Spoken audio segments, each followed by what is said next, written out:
Iron City built. It's time for the Steel City Nation podcast. Here's your host, Mark Maradei. Hey, Steel City Nation, welcome to another Barbershop get-together. I got my man T-Sizzle with me again today. And KWatt, Coach Watson, how you guys doing? Doing good. Yeah, I've got a lot to talk about. It's been a minute, to be quite honest with you. Maybe 3 weeks or so since we've been together. The Steelers were still relevant back when we last talked. A lot of things have changed. Now we've got a couple of contestants getting ready to play in the Super Bowl. Don't know if you like either one of them, but we'll talk about that. Let's get down to it, man. Let's talk a little bit about what happened with your Steeler team there. Thoughts on what went wrong? Let's start out with you, KWatt. What went wrong with the Steelers this year in the playoffs again?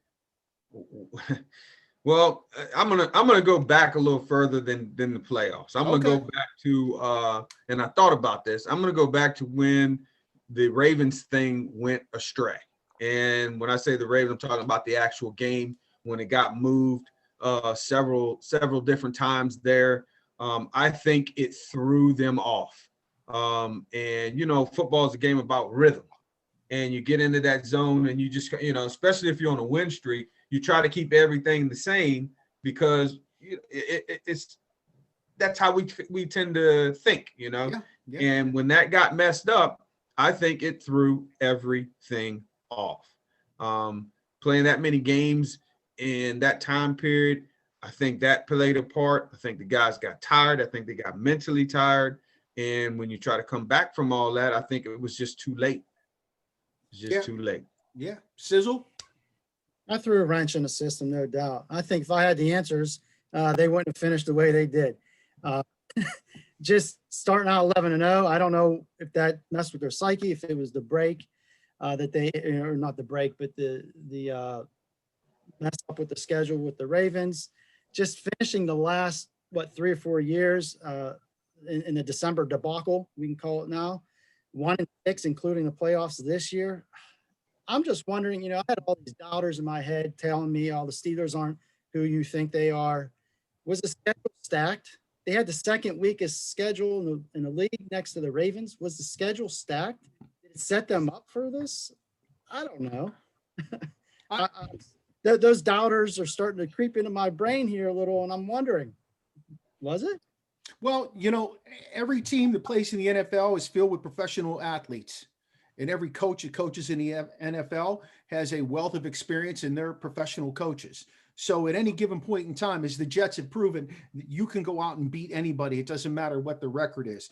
That being said, and going back to what KWatt says, creatures of habit. We've all coached.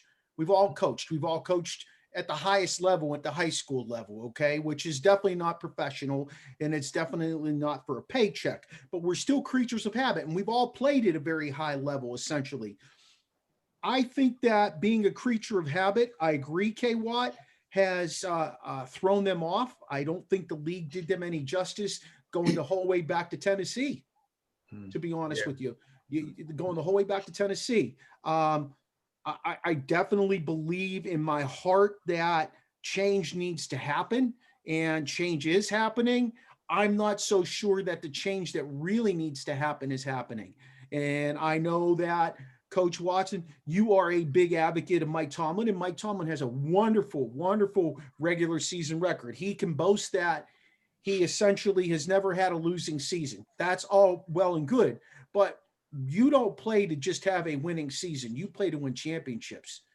Okay. That's the bottom line. And he has not figured out what it takes, because he's such a creature of habit, of how to change his mojo to get them over the hump. Was it all Fichtner's fault? Was it, because all you hear about, all you read about, all people want to tell you, whether they're Steeler fans, whether they're media, whether they're professional media, whether it's a casual conversation you're having with somebody who's a Arizona Cardinals fan, all they want to tell you is the Steelers offense, it's okay. So is that Fichtner's fault? What do you think, Sis? I don't think it's all his fault, but it's obviously a large part of it. He's gone.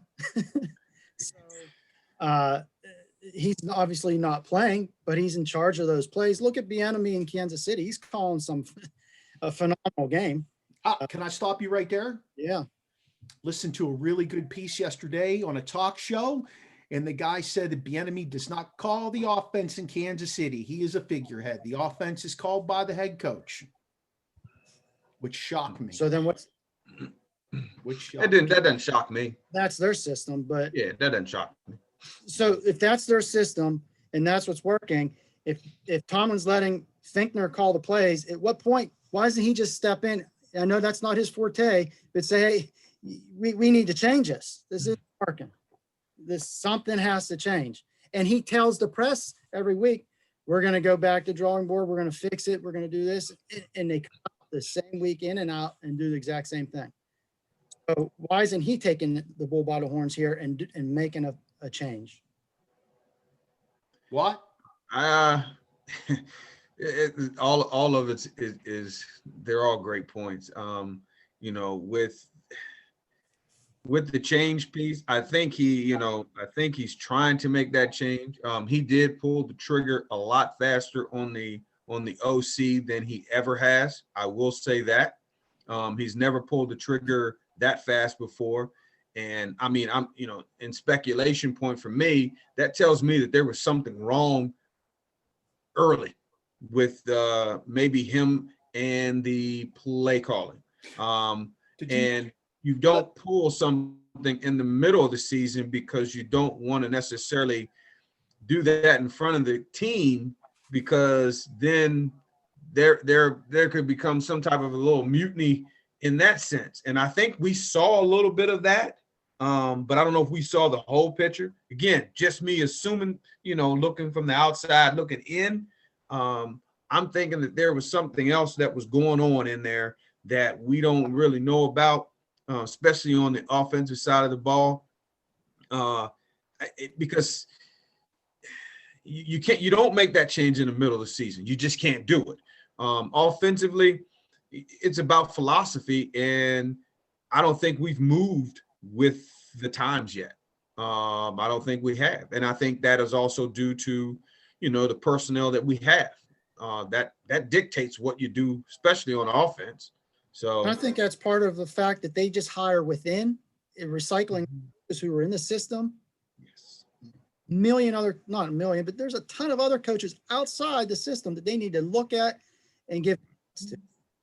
And you're 100% right, in my opinion. And guess what they've done? I think they made that, that with Canada.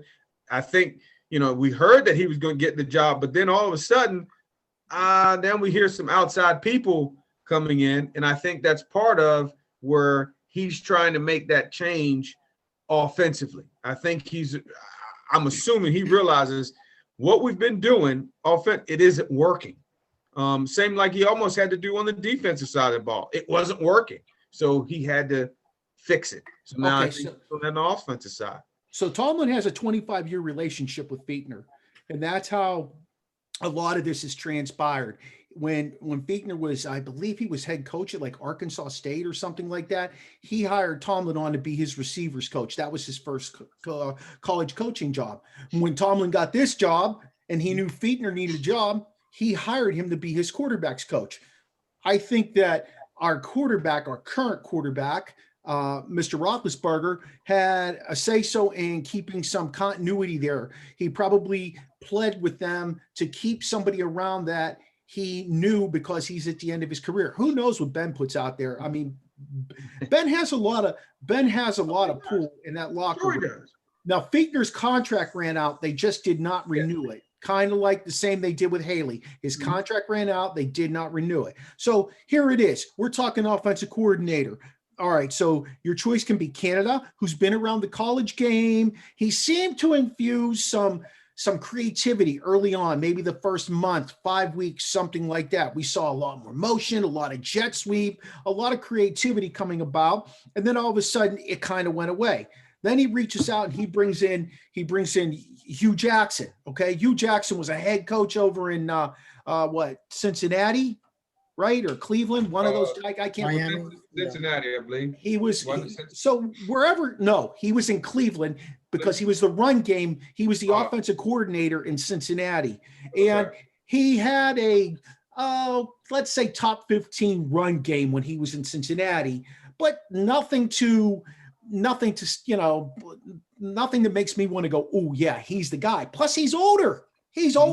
Okay. And then you bring in Pep Hamilton, and Pep Hamilton currently is the quarterback's coach for the LA Chargers. And he's did a standout job with Justin Herbert already. I mean, look at where Herbert is. Herbert was my sleeper guy coming out of this draft, the last draft. I love that guy. I was hoping, oh my God, I hope he can slip through. Because remember, he announced a little bit later than a lot of those guys. I'm thinking to myself, man, if he could slip through to Pittsburgh in that second round, that would be gold right there. Because he had a big arm, strong, seemed to be pretty smart. But like, what do you go with there? Like for me, if you're bringing Ben back, to be honest with you, you got to go with some continuity by bringing leaving Canada around. And he was only there. He was with Pittsburgh for 1 year as a quarterback's coach. Okay. 1 year. That's all he really brought to the table from that perspective. I don't know if I want to bring a guy like Hugh Jackson in and just kind of recycle that old school mentality. I agree. We need an infusion of young blood. And I don't know if Coach Tomlin actually sees it from that perspective. He certainly doesn't demonstrate going out and getting some of those younger guys to come in and giving them an opportunity. Well, you say that, not to cut you off there, but you say that piece as far as, young guys coming in. I think a young guy is probably a little bit intimidated by Big Ben too. You got a vet quarterback, sitting over there that he got some say. That would intimidate you a little bit if you're a young guy trying to, get your foot in the door and come in, and Ben gonna control a lot of that. So that's why I think he was maybe, you're thinking, okay, I get a guy that's been in the league that, isn't afraid to basically confront a Ben or, somebody like that, So maybe that's where he's coming from there. Keeping the same guy around, obviously, that kind of makes things flow a little bit easier. But how much did Canada influence the offense? Because it did, like at the beginning of the year, we did a lot of the motions, we did a lot of that stuff, but then everything just kind of went away, like disappeared. And, incredibly so. Like it was just a mystery. Like it just poof, it was gone. So, how much of an influence did Ben have on that? Did he not like that? So those are the type of things that those questions. And then you got a guy that's on the outside from San Diego, which, he actually did good stuff with the young guy, but he's also been in the league. To me, I like a guy like that. He's been in the league. He's worked with the young guy, so let's see what he has, bringing some new ideas to the table. And he might be able to be that medium, whereas you had one guy on the extreme, you have one guy that's maybe a little too young, but you have that guy that's kind of right there in the middle. Yeah. It's like bringing in a new principal for us who's younger than us. We've been doing this for 20 plus years. Mm-hmm. You'll hear them, but are you listening? Yeah. Ben's going to audible out of that stuff in a heart. If it's some young buck that he's like, I've been in the Super Bowl, I've won. Yeah. My record says it all. I just think that they need to bring in someone. I agree with you in terms of experience in years, but with a flair of creativity and excitement and fun and engaging that's not so predictable. And they don't, their tendencies were just so obvious and clear. Anyone watching the game could see, oh, they're going to run that slant screen. They're going to run that, flank. It was so predictable, but I agree. Someone new, but with experience, fresh. Are they 100% with you? And in terms of bringing in a staff that supports that offensive coordinator, I think that he should bring people and pieces with him as well. From firsthand experience, when you inherit a staff, are they with you or are they with you 100%, or are they leveraging themselves just to get to that next level? I think he should bring people in with him. let's finish talking about Ben before we jump into that, because that's a great point, Terry, and I actually had that as a talking point for us. But Ben's due $41.5 million on the books, okay, because we kicked the can down the road. Is Ben worth $41.5 million? That's what you got to ask yourself. Now, if he doesn't get $41.5 million, he'll get $18 million bucks, and we have a $23 million cap hit if he's cut or if he retires. Okay. The thing they can do is they can give him a ghost contract, which kicks the can down the road, but you're not paying for it all this year. That being said, then you've got to look at this. You've got to decide, okay, where are we going for quarterback? I really don't have a problem with them signing the Haskins kid. Honestly, I don't. It's a futures contract. Number one, it doesn't count one penny towards the salary cap. Not one penny. Number two, there's other implications that can come down the road with that. For example, if he has made the team, perhaps he pans out the way he originally was picked to pan out as the 15th pick in his draft, right? He was a number one guy, but 15th got chosen in that draft. Maybe he comes together. Maybe he recognizes. Maybe somebody gets in his ear. Who knows? I mean, I certainly don't know the kid, and I don't know what kind of mentor he's going to need, but he's going to need a mentor from that perspective. The other piece is you've got a lot of free agent quarterbacks out there. Do you want to go out and get yourself a guy for a couple of years who could come in until you groom another guy? Or do you want to try and make a go of it with Mason? I personally do not see enough in Mason Rudolph, especially just playing one game, that he's the guy I want to go to. I don't have a running game that we can lean on. I don't have a tight end that I feel comfortable with that can block and stay on the field for 3 downs. Okay. And I think that's what a young quarterback coming in from a standpoint of like a guy like Mason is going to need. Now, the other piece is you can go into the draft or you can look at other free agent guys. Okay. There's guys that are going to be cut loose. Garoppolo's going to get cut loose. Everything I hear about Garoppolo is going to get cut loose. All right. There's other guys out there. Do you want to take a flyer on one of those who have low cost, low risk? There's just so many things that you have to look at. As the 24th pick in the draft, all you keep hearing is Pittsburgh needs to rebuild that line. And I don't disagree with that. I totally agree with that, especially since today I've heard extensively that it's most likely Pouncey's going to walk away. And I think if Pouncey walks away with Vance McDonald walking away, those were Ben's boys. Ben will walk away. I don't see what he has to come back for. They don't have a team, in my opinion, that can make a run. Do you see a team that they had together? Let's even say at the height mid-season when they were 6-7-0. Do you think that they could have competed with Kansas City after watching Kansas City play in the playoffs? I don't see that happening. I really don't. No, Kansas City scores at will. You saw them impose themselves on us. I didn't feel like the Steelers really forced or made the other teams go or back on their heels at all. Some of those games winning against teams, because the kickers kick it off the upright or, ball bounced in their direction. Couple games that if it didn't, they wouldn't have won. But Kansas City, they just impose will on their opponents, score whenever they want. It's just they're just a different animal right now.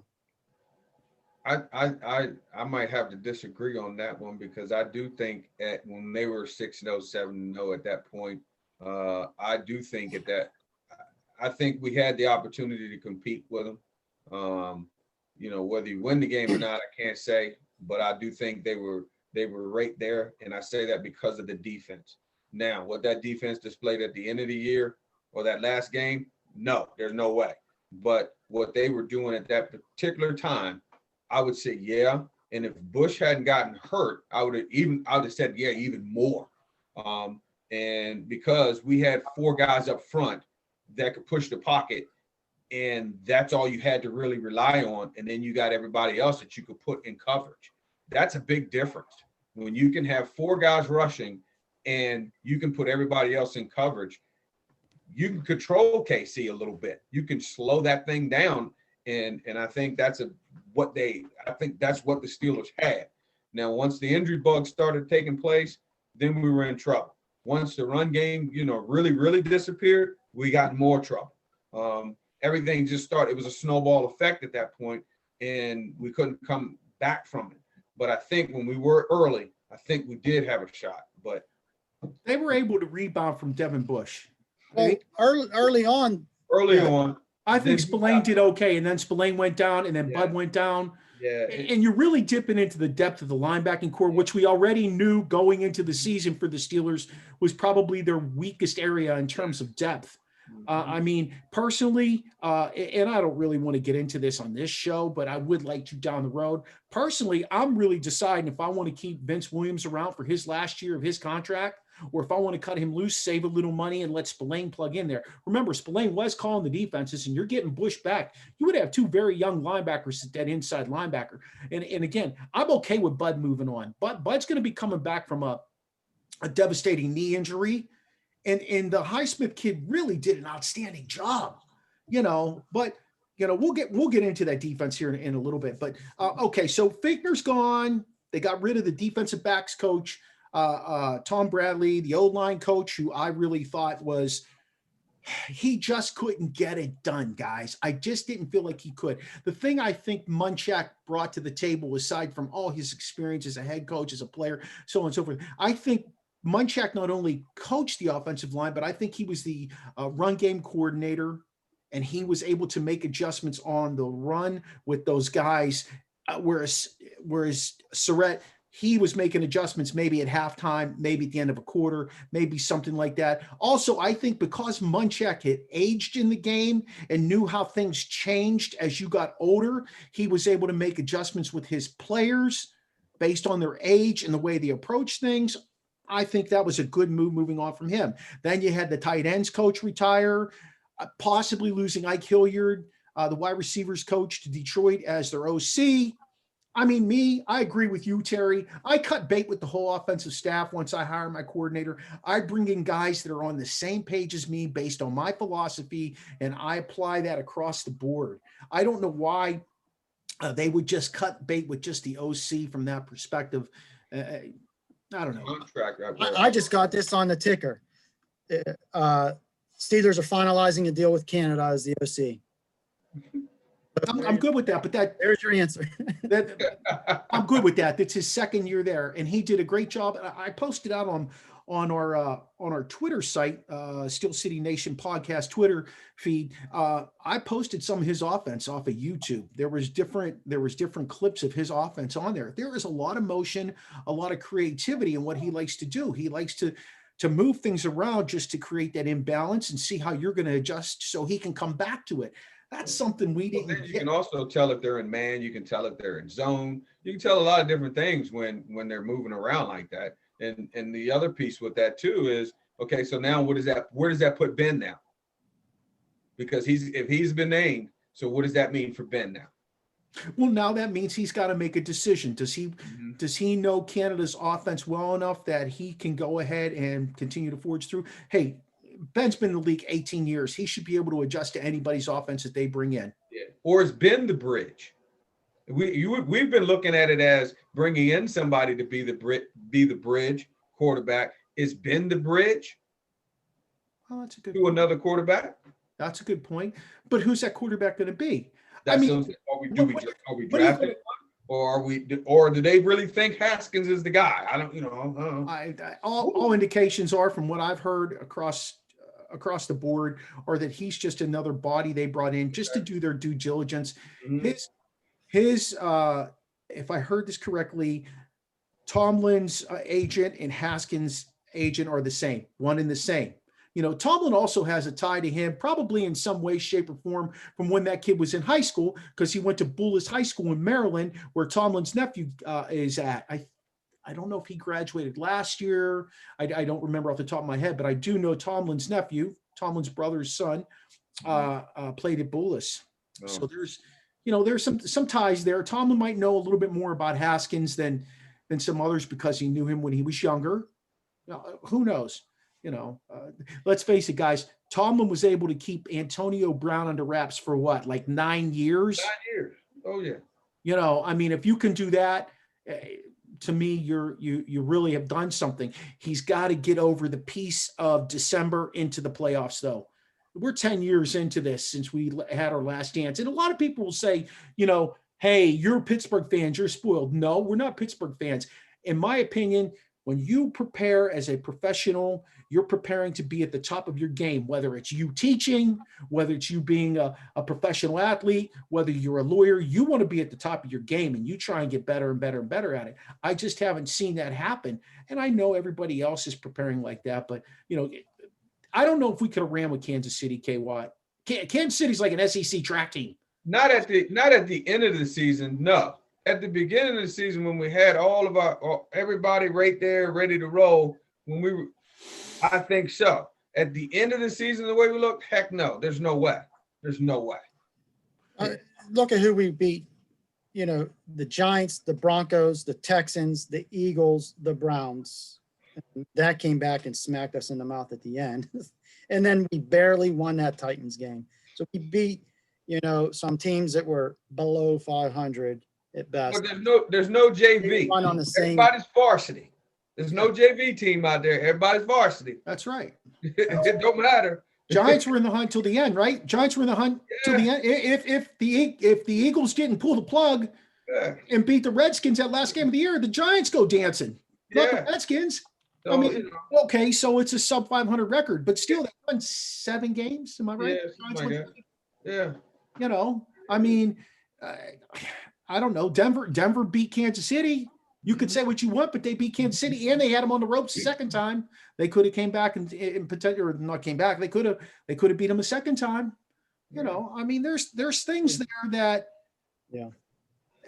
there's things there that you got to look at in perspective. I never look.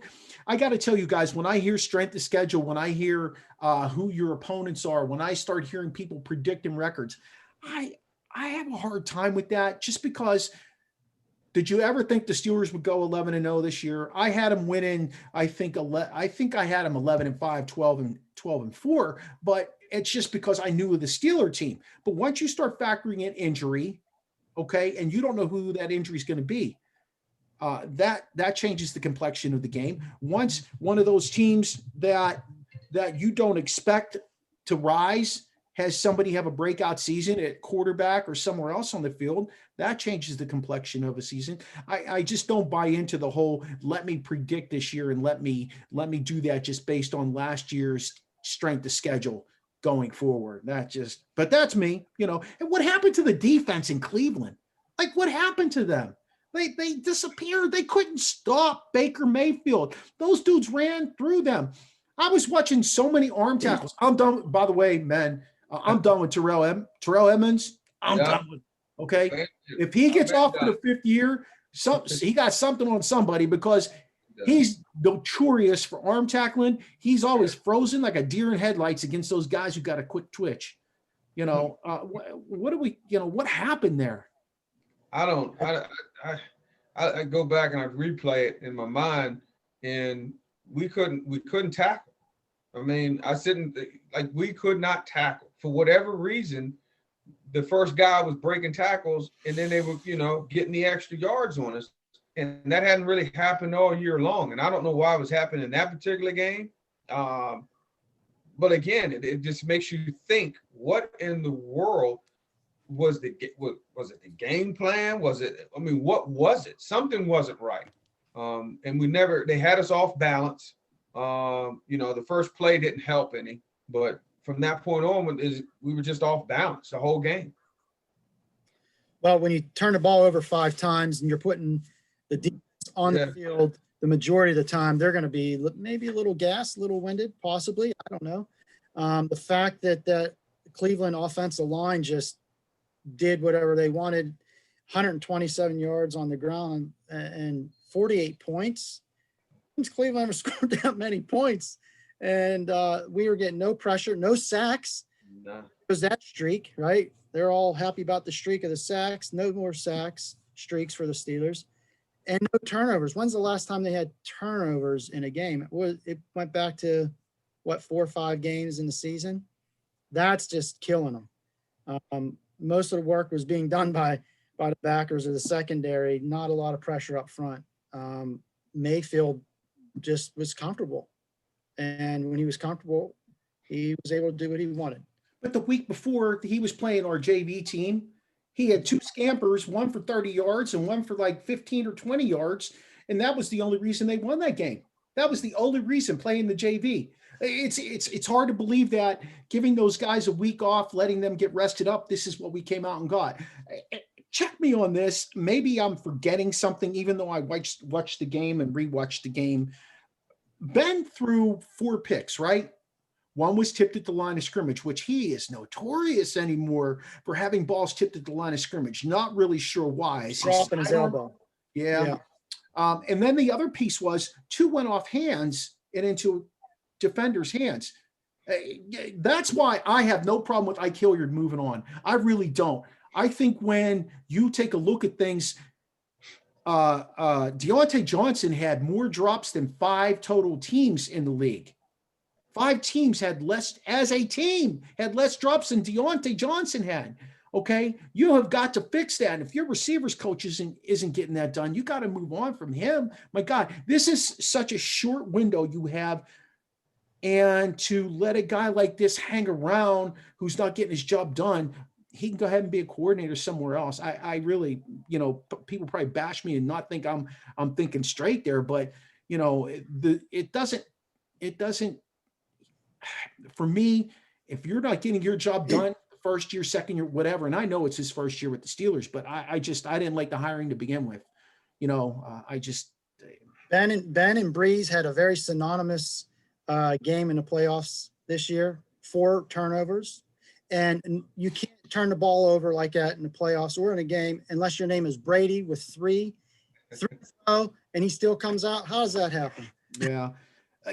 What's the top 3 concerns you think the Steelers have going into next year? Throw the quarterback aside, throw the run back aside, throw the running game aside, because we know that. We already know that those 2 things are glaring and they need to be taken care of. Where do we go from there, though, for that organization? What do they need to do? To support those 2 glaring things, the offensive line, I think, would be O-line. Then I would have to go, anywhere on the backers. You got to go there next, just because, as we see this year with the style of defense that we do play, the backers are probably they're very, very important. So when you lose how many we lose out, 2, 3, whatever, you saw the effects of that. So you got to have quality depth there. And then, I would say, the next thing you want to look at is that strong safety position, because they have to be able to tackle. They got to be able to cover. And then they got to be able to come up and mix it up a little bit in the box. And, and you've already mentioned his name, so I'm not going to mention his name, but he doesn't do it for me. And the week before, I saw Shawn Davis playing that same spot, and dude was making tackles. And for whatever reason, I don't know why he hadn't got more run all year long. I can't figure that out. Now, maybe, for whatever reason that, I don't know, but I saw dude making tackles, and that's what you have to do when you play in that strong position. You got to be able to play all 3 levels. And I don't know if he can do that. You think it's because he could carry a tight end down the field that he kept himself on the field? Because I don't know if Shawn Davis can carry a tight end. I think Terrell Edmunds he runs pretty well, but with Bush coming back next year, he could carry a tight end. Yes. I guess Spillane could carry a tight end. He carried backs, but he doesn't seem to have those magical feet like some other guys at the linebacker spot. I saw him get crossed up a couple times in that game. And I think, honestly, Allen is just too small to be in that position. He's a strong safety that they're trying to put up in the box. Putting him up there is like, I probably cut. He's another guy. You got to decide if he's just going to be a 4th or 5th guy on your depth chart and be a real special teams coordinator. Yeah. And that's the other value of a guy like that. Those are called those hybrid guys, because they can play those special teams for you, because they can run and that they can tackle. So that's the value that he carries. Personally, I give that guy credit though. They were able to stick him in the box, and he did a substantially good job. He was playing with a hurt shoulder for 2 or 3 weeks. He can't take on those big linemen who come to the next level and light him up. He can't fill that hole and take on that pulling guard. He can't. You're right. He's a little light in the ass, and he can't do that. So okay, so strong safety. I think tight end has become an issue. Personally, I think if you're looking to the even if Ben comes back for one more year and you're looking to the future, you have got to be thinking about that tight end being an integral part of where they're headed. And I don't think Eric Ebron is that guy. He doesn't block very well. Okay, maybe he matured a little bit into the position, but he didn't block very well, and he's not going to block very well for a young guy coming in. Blocker either. I mean, we didn't bring him there to block. I can tell you that right now. Okay. He didn't block when he was at North Carolina. Next year's the second year on a 2-year deal for him, which is perfectly fine. You just freed up $5 million from Vance McDonald retiring, which is perfectly well. You know, you got to look either at a guy in the draft like a Freiermuth who could come in there and he's a big body and he can catch the ball and he can block, or you got to be thinking about bringing somebody. Okay, sit down, grab your hat. Bringing somebody like Jesse James back, who's familiar with the system, still substantially young. You can give him a 2 or 3 year deal that might kind of ease him back into the system. And then you could be looking at a younger guy a couple of years from now, because you can't make that a top priority this year. It can't be in the first couple of rounds unless it's a super stud tight end. Not unless, if they don't address the offensive line, they're going to have to bring someone in as that extra blocker. Because the running game's dismal. They got 50-some yards against Cleveland. Well, I think we've exhausted there. Basically what there is to say about the Steelers on the 2020 season. I mean, keep doing your homework. Once we hear what goes on with Ben, then we can start thinking about how we can, talk about how they approach the rest of this season. And quite frankly, we need to get through the Super Bowl, need free agency to open up, and we need to see if Pouncey is officially retired. Hey, look, if you lose McDonald, you lose Pouncey, you lose Ben. And I really think that they need to cut bait with Hayden and sign Sutton. They say they could save a chunk of money if they cut Hayden loose. And not that I don't think Hayden has some good years left in him, a couple of good years, but he counts a lot against the cap. He might be one that would also restructure too, though. If you went to him, he might be, but I think he's at that point in time in his career where he might be able to be willing to do some things like that. Especially because you're not going to have Sutton and Hilton back next year. You got to have so one of them you definitely have to keep. If you lose, let's say you cut bait with Hayden and you don't have Hilton, so now you're down 2 and you're only gaining 1. So then it puts you in a bind. So that's why I was saying I don't think you can cut. I don't think you can do it. I think you have to try to restructure, and then that way you can keep Sutton. And then after that, you know what I mean? Does that make sense? His restructuring has got to be lengthening his contract, though, by a year or so. I don't think you want to kick his can down the road, so to speak. Yeah, that's like what I'm saying. They really need to call the dogs off on doing that. Now, Cam Hayward, to it, they're going to have to restructure those guys, kick them down the road a little bit. I'm not as concerned about that as I am doing that with Hayden, to be honest with you, because Cam still played at an outstanding level except for that playoff game. Tuitt had a fantastic season, bouncing back. If I have my choice, and then we're going to move on, but if I have my choice, I keep Sutton. He's younger. He can play inside and he can play outside. They made that mistake with, Keenan Lewis, who they had, and they let him walk to New Orleans. And after a couple of years in New Orleans, they cut bait with him. But he fit that Steelers system. He just wanted a lot of cash. So, hopefully Sutton doesn't put himself in that situation. And let me just tell you, I think Mike Hilton deserves to get paid. He does. I think the guy has earned his way into getting paid. And, I will miss him. I will miss him. But he's you're going to love this. To me, he's like Willie Gay. He's He's like Willie Gay, you know. He knew the playbook inside and out. He had instinct. He could blitz off the edge. You know, he could do all the things that you ask him to do. He was a lot like Willie Gay, except Willie could run. Willie was fast. Your thoughts on, let's start with the NFC Championship, since it was the first game yesterday. I particularly, I don't care if Tom Brady wins Super Bowls. I don't care what Tom Brady does. Tom Brady, he's going to go down as one of the greatest, if not the greatest, quarterback play the game. It's not a gray area. He's getting ready to play his 10th Super Bowl here in a couple of weeks. That being said, he did have a team right there ready for him when he went there. He was able to bring Gronk in. They were able to sign Leonard Fournette. You know, they brought in, as much as he really didn't contribute very much, they brought in Antonio Brown, who was another weapon. From that perspective, though, Brady still did some Brady things. He threw 3 picks yesterday. You usually don't throw 3 picks and win a game, but he managed to do that because Aaron Rodgers threw 3 picks. I will say this much, and this is my only comment about this game. Rodgers only threw 1. Oh, I thought Rodgers threw 3 picks. No, they have fumble. Okay. My bad. But I'll say this.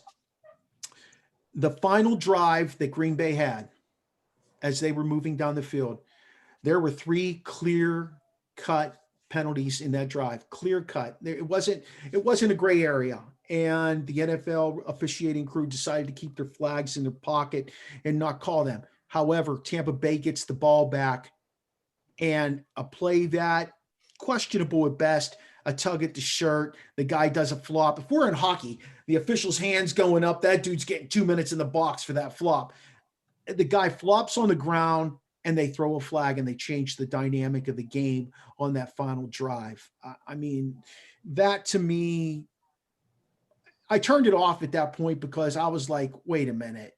You're influencing, you're impacting, you've done something that you haven't done this whole game. You have created a unfair advantage for the other team on something you turned your head away for previously just 5 minutes ago. You know, I had a problem with that. So your thoughts on the NFC Championship? Let's start with KWatt this time. Well, I'm going to go to, you know, basically when Green Bay goes down, they score, you know, they kick a field goal. I'm going to look over at my coach and I'm going, Coach, what are we doing? There's 2 minutes or 2 minutes and some change left in this game, and you're going to give the ball back to Tom Brady with that much time. Coach, we ain't going to see the ball again. It ain't going to happen. The man's, I mean, how many championship games he played in? 14 of them? And he's going to 10 Super Bowls. Coach, we ain't going to see the ball again. And they didn't. They didn't. Game. And that's the thing. The buzz, the talk right now is that Rodgers threw the 4 under the bus today, because he said, if I would have known that, I would have, you know, done something to make sure we didn't kick a field goal. Yeah, I mean, some like. No, let me back that up. Other coaches. That's why you have them. Are they not yelling into this man? We ain't getting the ball back, Coach. It's because Tom Brady over there. Because on that 3rd down, he was thinking, we'll go for it again. That's why he didn't for that 1st down and you know, pursue that. And he threw that incomplete pass. Because he knew he had one more to go. We got 4th down. We'll go again. Kick the field goal. Yes. Hey, I don't even want to hear that. I'm sorry, guys. Rodgers had a clear path to run into the end zone on 3rd down. There's absolutely zero reason he shouldn't have ran his ass into the end zone and got the touchdown. I don't care if they were going to go for it on 4th down or not. His mind should have been set on saving clock, getting in the end zone. And he kind of pissed around and he threw some lame ass pass into some coverage there. I don't blame LaFleur for doing what he did. He wanted some points. I know they weren't going to get the ball back. He knew they weren't going to get the ball back. Rodgers knew they weren't going to get the ball back. But why are you depending on 4 downs to score that touchdown when you had a clear path to run into that end zone? Like, that really irritated me. I went and looked at it. Take the hit, get in the end zone, score the touchdown. How many? Rodgers is 1-4 in NFC Championship games. There's a reason for that. And what was even more shocking, this is the number 1 scoring offense in the league. And they're like, what happened? I'll tell you what happened. The Buccaneers happened. They got after him 5 times, 32 yards, sack. The rushing game was, it was 60 yards. It was, Pittsburgh. I thought that defense. I'll tell you, all Sue, man, they were hot. But the other thing where you say there were many times he was in the pocket, and for whatever reason, he didn't run all night long, which was also a little bit bizarre because normally he has a little get up and he'll, make his little way out of there, nothing fast. It's like, but he'll make that little move and then he runs and gets scampers and gets his, 10 yards or so. And he didn't do that at all yesterday, which was also a little bit bizarre. So that might explain why he didn't do it down at the end zone. He didn't do it at all. Watson, what did I tweet you yesterday about the Green Bay? I don't. Or I texted you. What did I text you about Green Bay? I don't remember. Everybody wants to yell about what the Pittsburgh Steelers offensive line was like down the stretch. Green Bay's line was garbage. I'm sorry. It was, yeah. Well, was it garbage or was that dude just that good? I mean, he was eating him for lunch. Number 77, he might be still having nightmares because dude just kept running over. I mean, he just kept, bullying him. He might want to follow suit because he was getting bullied. I just thought their line looked like garbage. I know they had an injury or two, but and the other piece of that is Green Bay did not look great. They did not look. The first game they looked really well in the playoffs, but then they just didn't look themselves in the second game. This game, they just didn't look themselves. I guess in a lot of ways, Green Bay mirrored Pittsburgh in a lot of ways, the way they came around their approach. Yeah, they were able to handle New Orleans because, again, Breeze threw 4 interceptions. Yeah. He could barely get the ball down the field. Personally, if I have my choice, though, right now between Ben and Aaron Rodgers, I'm going to go ahead and go with Aaron Rodgers. Oh, mean, they're just I think it's only about a year difference in age right there, but there's a difference in the way Aaron Rodgers attacks that game. And the other thing about Aaron Rodgers, though, he just didn't seem comfortable, or he didn't seem engaged. Yeah. He didn't seem, when I looked at the guy, they showed him a lot over on the sidelines during that final drive. He just didn't seem like, he didn't seem like a guy who was like, I need to win this. Yeah. I'm hungry for this. Tom Brady is. For all Tom Brady's garbage that comes along with him, cheating in New England, blah, blah, blah, that guy is a competitor. I don't, well, that's quite obviously, he's on. You guys are going to think I'm crazy. As far as competitiveness goes, the only other guy I've seen as competitive as Tom Brady is Michael Jordan, that guy on the wall behind you, KWatt. That's the only other guy. When I see Tom Brady, he was on the sidelines yelling at somebody after they scored a freaking touchdown because he didn't like what happened there, and they showed him. I'm like, oh my God, why is he yelling at him? They just scored. But maybe Rodgers is still thinking about Danica Patrick. I don't know what the heck happened. Yeah, it's just how about the AFC? The AFC game, I didn't expect Buffalo to win them, but my God, like I said, somebody tweeted me and said, Kansas City's like an SEC track team. They are just lights out fast. Even big Travis Kelce or whatever the hell his name is, he is a monster with the ball. He runs well. He does all the great things that you need. How about the clock, Tyreek? And he has like 10 plays over 20 miles an hour. I can't even get my car up to 20 miles an hour out of the parking lot here. That's insane. Yeah. Yeah, I like how they looked the other way though when he pushed the coach last week. I thought that was. They said he was joking. They were joking. They were joking. Yeah, they were joking because the coach sat there. You can see him at the on the one thing. He started laughing at him or whatever. They were joking. It was he was. They were joking. Oh, okay. I didn't know that. I didn't read that. Yeah, he was joking. That missed me. The captions. Yeah. let's switch gears a little bit. Let's jump to hockey just a little wee bit for the Pittsburgh Penguin fans. The Pens have been a little unorthodox in this start, to say the least.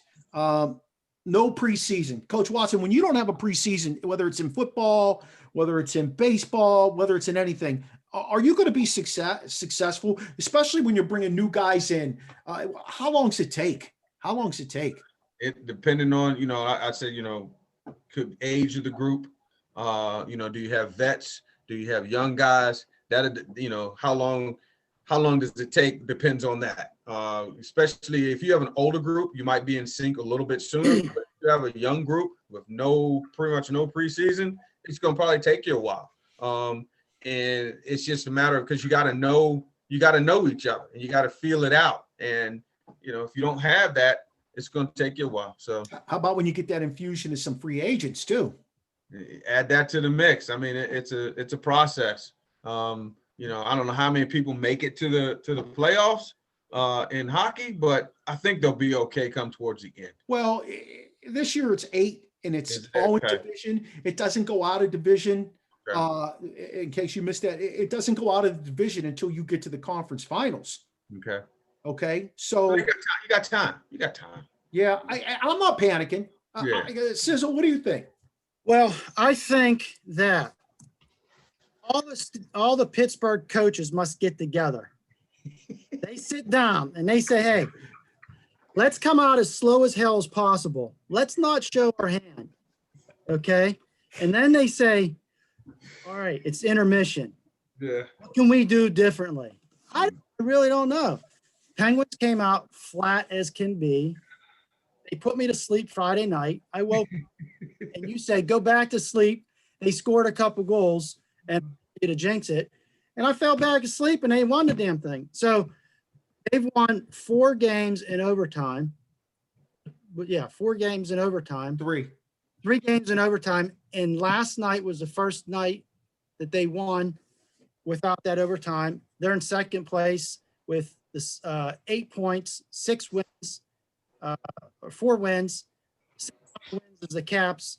But the only difference is they went into the overtime with the Caps 2 games in a row. I love the schedule. 56 games, beating the crap out of everybody in your league, in your division. The only thing I don't like is the lack of diversity of it. You're not going to see any of those West Coast teams, anybody outside. And I know you have to win to get outside, but just to get a flair of what other hockey's like and what the other teams are doing in terms of them gelling, the chemistry. I think it'll come. There's a lot of young guys. You have Crosby, Malkin, Letang, guys have been around quite a while. And then you have Rust and Gensel, who've been there for a little bit of time, who are stepping up nicely. Rust, you and I were like, get rid of him after this year. He's done. But he scored 5-6 games in a row now. Gensel, Pittsburgh love him. They get 50% off the milkshake every time he scores. I think they're doing a good job with no practice. It will be time. It will take time, but they can't waste time because they only have 56 games, right? Right. I love it. My thing was right out of the gates in this situation, and it was the same way I felt about the Steelers. Those first few games for the Steelers were their preseason game. For the Penguins, they need to come out of the first 10 games with at least 5 wins. They need to be 5-5 at least out of the gates in order to stay in the hunt. Because if you get buried this year, if you're 2-8, 3-7, it's going to be really hard unless you get red hot. I think the Penguins made a couple of line adjustments, not out of necessity yesterday, but when Evan Rodriguez went out and they bumped Brian Rust up with Crosby, that was instant infusion of energy on that first line. They can fly together. The pass that Crosby fed Rust on his breakaway against the Rangers was one of the most incredible things I've ever seen. It was a bounce pass over the stick of the opponent right onto Rust's stick. Like it bounced off the ice, over the stick, bounced onto his stick. I've never seen anything like that. But then I've come to expect that from Sidney Crosby, to be honest with you. But I think for those guys right now, the biggest Achilles heel is injury, just like it hit the Steelers. They've got 3 defensemen on the shelf. One's week to week, one's long-term. The other one, they're not saying a whole lot about, but he's on the IR. That being said, they've had a young kid by the name of Pierre-Olivier Joseph, P.O. Joseph, who is one of my favorite players. I've been following him very closely since we got him in the Arizona trade for Kessel. And this kid he's legit. He's a top 4 kid, and you're going to see him playing more top 4 minutes with the defense. I love him. My biggest disappointment thus far has been Evgeny Malkin, and I don't know what's going on with him. Is it because his wife is already down in Florida? He misses his wife and kid. I don't know what's going on with him, but boy, is he showing his age. He just doesn't have that. He just doesn't have that dominating that drive, that focus. You just don't see it. You don't see it. And it's scary because as soon as you got Rust off of his line, Rust's game changed. Okay. Zucker looks lost out there because he's playing with Malkin. What are you going to do? Are you going to stick Malkin with a Tanev? Well, the third line's doing better than Malkin's second line. That third line's doing better, than his line. It's complacent. It's scary, And then the other piece of it going into all that is the effort. The Penguins are going to be fine. You guys are both right. They're going to be fine. They're going to feel their way. They've got 4 games that are really important for them coming up because all 4 of them are on the road. They play Boston coming up a couple of games. Then they play the Rangers again, a couple of games in New York this time. And I think those games are really going to talk a lot about, those are the next, where they're headed, to be honest with you. That'll be the last 4 games before that 10 games that I said they need to be into. So if they split that and they come out of that 6-4, fantastic. Fantastic. I think each one of those teams, though, I think each team in the NHL is going to have an Achilles heel somewhere. There's going to be one team, whether it's a really good team or a really bad team, that every time they match up, that's going to be, and it's the same in football anyway, or in baseball or any sport, but it's going to be that one team that always beats them, not because you're not better than them, but because they have your number. Last thing, on hockey, and it's about COVID, to be honest with you. Most of these teams have done a really good job in the NBA. The Wizards shut down for 2 weeks. Okay. In the NFL, which was probably the worst I've seen, they've had to juggle things around, but the Caps really tried to pull a fast one. I felt on the NHL. They had 4 guys that had COVID, maybe not COVID, but they were under COVID restriction with Ovechkin, Orlov, Kuznetsov, and their goalie Samsonov. And they played those guys and they got fined $100,000. I thought the NFL did a great job. I thought if the NHL, I thought if the NFL would have followed protocol like the NHL did and just slammed guys right away, if they'd have put the hammer to Tennessee when they pulled that crap, I think it would have made a difference for Pittsburgh, to be honest with you, in football. But, I don't see why these guys, I don't see why they got to challenge that, because you know what? You don't know who's got some sort of a weakness in their body that even though they're playing at a high level at a professional sport, something like this could impact them and really cause some damage to them. I think the NFL handles it so totally different than the NHL because of their image, and they're always about their image. And NHL, they don't, I mean, it's increasing. A lot more people are picking it up, but it's not as, publicized as the NFL. And they're like, it's a money thing. NBCSN is shutting down at the end of this year, and all NHL games are going to be rolled over to USA Network, and ESPN is going to pick up more games. And they really, if you are a fan of the NFL and you learn how to follow the puck, read the puck, you will quickly become a fan of the NHL, because the physicality of it and the speed of an NHL game is far superior than what you watch in the NFL. They'll put that purple streak back on there for you, Waddy. Don't worry. You can follow the puck. Yeah, I need to stop. I got bad eyesight. I can't see very well. We know. You're going like this, but then you're like, well, where did it go? Hey, I got 2 more questions for you guys. Well, really just 2 more comments. And they relate to baseball. I know Watson's a Yankees fan, always been a big Yankees fan. You've told me many times you've stepped away from paying attention to baseball because how it's just changed so much since your boy Derek Jeter has left. Sizzle and I have always been Pirate fans growing up in Pittsburgh. I am a Baltimore fan. Love the Orioles. Can't tell you exactly why. I know I've watched a lot of their young guys play here where I live. But I also like. I am not a big fan of. I wasn't a big fan of the Nationals until they got rid of Harper, and then I became a fan of them too because they're actually kind of local. But the Pittsburgh Pirates have finally brought in a general manager who saw the writing on the wall with this organization, and he blew this organization up. He got rid of 3 highly touted guys on the team, and Joe Musgrove to San Diego. He got rid of Jameson Taillon to the Yankees yesterday, or a couple days ago, whenever it was, and he got rid of Josh Bell finally to the Nationals. He brought in 11 prospects for those guys.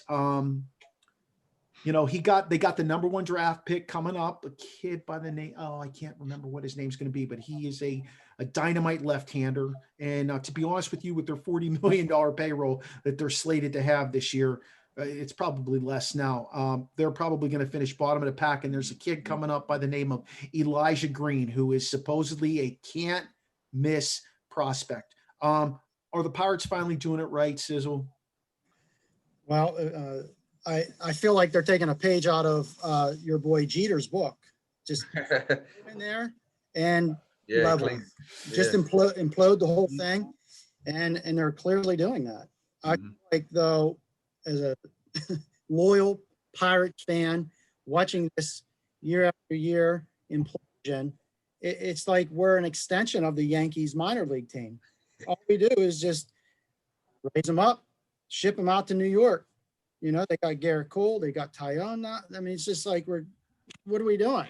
And obviously, we talk about in the offseason, there's no moves. They're not moving to pick anybody, any veteran up. And I was thinking about that.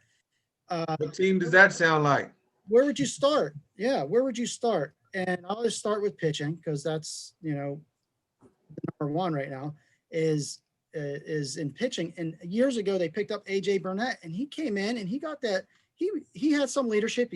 Again, this is interesting. He came from New York to Pittsburgh, and he brought some leadership and some experience.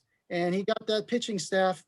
It wasn't just him, but he got that pitching staff help them and go in the right direction. They could have picked up J.A. Happ this offseason or picked somebody up to help them with that pitching staff. And they don't make any moves in the offseason. Their moves are, let's get rid of anybody who's worthwhile and we'll get prospects. And then we'll raise the prospects, ship them out. I'm frustrated as hell. Interestingly, my podcast following this one, episode 42, is going to be with Michael McHenry. And we did this podcast a while back. And to be honest with you, those 3 guys were still on the roster, and he had talked about them. And Mike and I were texting back and forth last night, and we're going to do a follow-up podcast because those guys have moved. But his philosophy was, you can go ahead and trade some of these guys away. It's perfectly fine and get some prospects, but you got to do what you just said. Go ahead and sign Corey Kluber for $6 million for 1 year. And when you're out of it at the All-Star break and somebody needs a starter, you trade him and you get more prospects instead of gutting your system, being rock bottom and not having anything else to show for. Who's going to go to the stadium and watch a bunch of minor league guys play? If in fact the stadiums are open. Who are they hanging on those banners outside? Nobody knows these guys. Right. They put the players on the banners outside. Like, what the heck is that? Yeah. They got to know the name to the face here. So let me ask you guys this then, okay? Should Major League Baseball, because every other sport has it in place, should they institute a salary cap? Should the pressure be applied from the small team owners for them to apply a salary cap to make that playing field even? Because they don't even have a ceiling that they have to spend to. Like there's not a basement that they have to at least reach $60 million. Like this guy could have a $20 million payroll heading into the season, to be honest with you. And there's no fallout from it. I think they do need a salary cap in the sense of so you can bring back, say, you know, I don't watch baseball like that, but I like to, you know, if I get to go to a game, I'll go to the game. But if you're putting out guys that I don't know, I'm not going, you know, so it's not on an even level. So therefore, you know, your top guys are basically in your big markets. If you think about it, all the top guys are in the big markets, except for maybe a few guys. Right. And that's not fair to the small market team with, you know, like the Pirates. It's not, you'll never be able to compete against the New York. It's just not going to happen. So that's where, you know, Major League Baseball has to figure out something that is equitable for the owners, the players, the fans, something that can meet in the middle, sort of like the NBA does it, where it allows them to keep their, you know, their top guys, but at the same time, there is a salary cap of some sort in place. You know what I mean? So it does make it competitive, but yet, you know, you're not blowing it out of the water, you know, and I think it meets the needs. Absolutely. It has to be some type of level playing field. Yeah. You know, something. I mean, like the Pirates' salary this year is 30 million. No, it's at 40 million, but well, it was at 40 million. I don't know what it's dropped to since they've moved on from Tyon. I just looked it up from 2021 for 2021. And the Dodgers, guess what the Dodgers is? A little higher than 30 million or 40. 180 million. 180. So you tell me, how is there going to be any parity? Is there going to be any interest? How are you going to get fans to the ballpark? You're not signing anybody. You're not competing. There's no salary cap. It's just setting these other teams up pretty much, to me, failure. But I saw people were like, oh, Pittsburgh fans, Pirate fans, stop crying. Look what Tampa Bay did last year. That's one in a you know, in a lifetime for that to happen. It's not going to happen every time. You want competitive games every night. You don't want, you know, one season. I want it every night. You have these perennial teams: Boston, Los Angeles, Chicago, the Yankees. Yes, Chicago, because their payroll is huge. 5 times, 6 times, 7 times the small market teams. It's not fair. Now, I did read something. I don't mean it, but because you guys may be able to clarify this piece for me, and I'll read it to you. It says, why doesn't Major League Baseball implement a salary cap? And then it says, because salary caps are mandatory subjects of collective bargaining, and the Major League Baseball Players Association has not agreed to a salary cap. That's right. So the players won't agree to it? Right. The owners. Because the owners own the likeness of the players, and when they sell their T-shirts and all that, all the money goes back to the owners. So they want to continue to get as much money out of the owners as they possibly can, and the only way they can do that is by not having a salary cap. Now, if the owners turn over some of that revenue, like that, then it could change the dynamic of it. I just don't see how a guy like Bob Nutting can consciously sleep every night knowing that he's putting a product on the field that is so subpar. You know, even if this team, here's my fear. Let's say 3 years from now, a bunch of these prospects plus Brian Hayes and some of these others, Brian Hayes, all these guys that they have that are young, have gelled, and they've got a competitive championship type team. What's going to happen when they want paid? They leave. They're gone. They're not going to sign them. So what good is it? You know what I mean? Like, what good is it with an owner like that? Because it's ridiculous to have a guy owning a team who doesn't want to shell any kind of money out. Hey, look, the bottom line is this: with baseball, it has gone downhill in terms of fans only because of this type of thing. Those small markets have just dried up. I would much rather, if I lived in Pittsburgh, I might go see a game or two. I'd much rather drive across town and watch a minor league game where I may not know all those kids, but I know they're out there playing baseball because they love it, and it's a competitive field. There's no one team is making X amount of more money than the other team, and they're all basically at the same level. Well, it's a cyclical process. Nutting is not going to put out money because he's a business adventure for him. And he's putting out 30 million, but he wants to make 3 times that for his pocketbook. Yeah. Yeah. So he's not going to pay more people. He's not going to pay more players. I put out a little thing on Twitter last week. There are 7 players who were making more, that were making in the 30 millions. Mike Trout now makes more than the entire Pirates payroll with that trade. And then they're going to probably move on from Adam Frazier as well. Mike Trout makes more than that entire payroll of that team. So how ridiculous is that? Think about that's per year, not his contract. That's just for the year. That's just for the year. I'm sure Harper makes more. Scherzer makes more. These guys make more than that entire team. Hey, they got rid of Garrett Cole, and Garrett Cole makes more than that. Yeah. Oh yeah. I think. Oh, you know what? I think I read something where it says A-Rod, who's not even playing, makes more than that. Makes more than that. Yeah, absolutely. Absolutely. Man, it's been a lot of fun. If you like what we do here on the Steel City Nation podcast, you can reach out to us.